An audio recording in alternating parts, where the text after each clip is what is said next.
Hello, my name is Anita Discova, and today I will be showing you a video that is part of a series focusing on coastal developments and its consequences on the Sydney area. This specific video is part of the first part and concentrates on the human development at the Sydney Harbour. I will be specifically talking about the shoreline between the Darling Harbour, the Sydney Cove, the Farm Cove, and the Woolloomooloo Bay. To show the human development, I had been working with three historical maps from 1845, 1854, and 1903 to show the landfill and the straightening of the seashore. I have picked the 1903 map because it is the best in showing the straightening of the seashore, which happened between 1870s and 1903. I have picked both maps from 1854 and 1845 because of the inaccuracies in the 1845 map, which are remade by the 1854 map. In the same time, the 1845 map is the best in showing the probable original shoreline. But primarily, I need to mention why this landfill and straightening of the seawalls is such an issue. If I slightly oversimplify, the natural horizontal shorelines are good at protecting the coastline from erosion and have a high level of species diversity.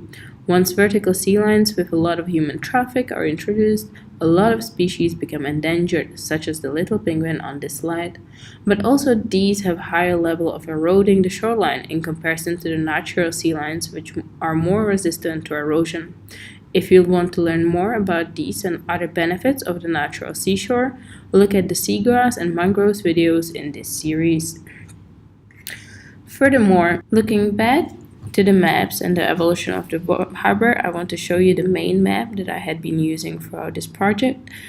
On this map you can see the 1845 map and the 1903 map, which is not so good in this video, which is why I want to point out that there are resources available on the website where you can see this and other maps in a slightly better resolution.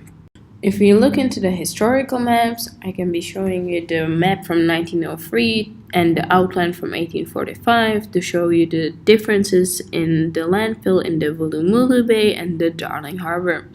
If you look at the zoom up of the Darling Harbour, we can see enormous infill happening at the bay, where today this is a park, but back in 1903 we can see that there's a lot of docks and wharves happening all over the coves.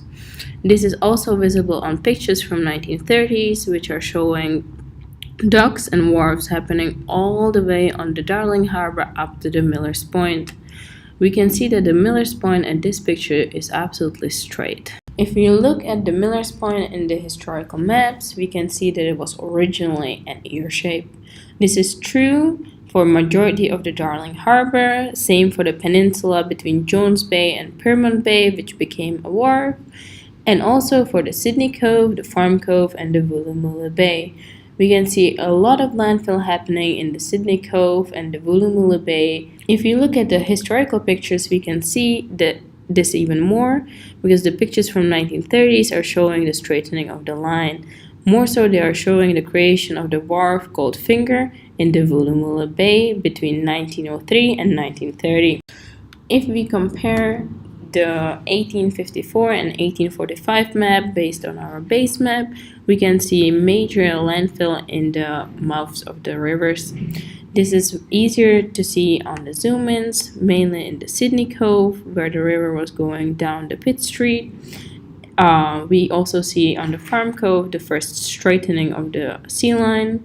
And if we continue into the Woolloomooloo Bay, we again see the mouth of the river being landfilled.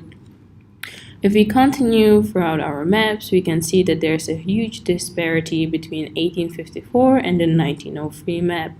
This means that the landfill has been even bigger, mainly in the Darling Harbour, around the Miller's Point, and around the Pyrmont Peninsula. If we move on, we can see that there are major changes happening in the map between the 1845, 1903, but also after 1903. This is best seen on the differences between the Garden Island and the original peninsula, which had been landfilled. For other major changes, you can see the maps on the website. If you go to the base map, we again can see these changes, though not very well.